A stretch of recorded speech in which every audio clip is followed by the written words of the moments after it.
নিকৃষ্ট ডাকাতি। ঠিক বলে জোগাড় দিয়া লাভ নাই। যুবকরা হিম্মত করেন, আমার বিয়েতে শ্বশুরবাড়ি থেকে কোনো সুতাও নেব না ইনশাআল্লাহ। মুরব্বীরা নিয়ে থাকলে ফেরত দিয়ে দেন, শেখ বলতেছেন, ভালো কথা বলছেন, নিয়ে থাকলে ফেরত দেন।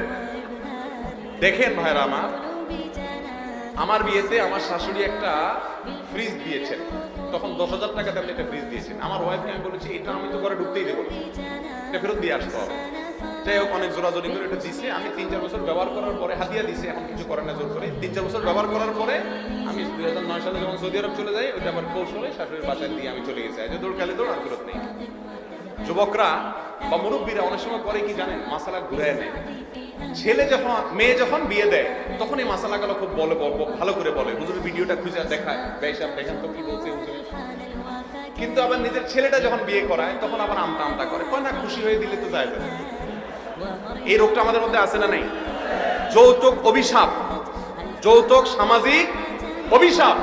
দিনদার কপালে সিল লাগায় ফেলছেন সিজদা করতে করতে, এই সিলে কোনো কাজ হবে না যদি এই যৌতুক নেন। লজ্জা থাকা উচিত। মেয়ের বাপ, অন্যদিক চলে যাওয়ার আমার কথা আমি শেষ করি। মেয়ের বাপ মেয়েটাকে জন্ম দেওয়ার পরে বড় করা পর্যন্ত লক্ষ লক্ষ টাকা ইনভেস্ট করছে, কি করে না মেয়ের জন্য।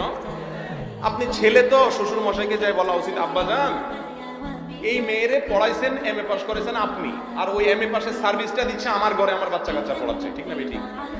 অসুস্থ ছিল, সুস্থ করছেন আপনি, এখন কাজ করতেছে আমার বাসায়, ঠিক না বেঠিক? সব পয়সা খরচ করলেন আপনি, সার্ভিসটা নিচ্ছি আমি।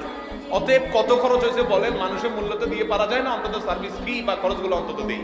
এটা করা উচিত যুবকদেরকে। উল্টে আরো বেহায়ার মতো বলে যে মেয়ে জন্ম দিছো কেন। এই জন্য তোমার শাস্তি, পিঠা দাও, আম দাও, কাঁঠাল দাও, নির্লজ্জের মতো। এর চাইতে ভিক্ষা করা অনেক বেশি উত্তম। কোরবানির গরু দেয়। আবার বিয়ের সময় মেয়ের বাড়িতে কতজন যাবে সেটা নিয়ে বার্গেনিং করে, 500 লোক যাবে, 600 লোক যাবে। খানার এত তল পড়ে গেছে, এত নির্লজ্জ হইতে হবে কেন?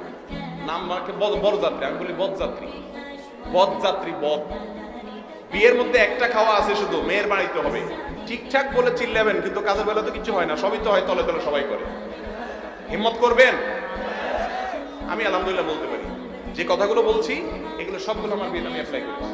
আমার শ্বশুরবাড়ি থেকে বলছি যে বাবা মেহমান কয়জন আসবে, আমি বললাম আমার বাপ ওই বাবু হিসাবে থাকবে আর আমার মামা থাকবে, 2জন সাক্ষী লাগে, 2জন থাকবে।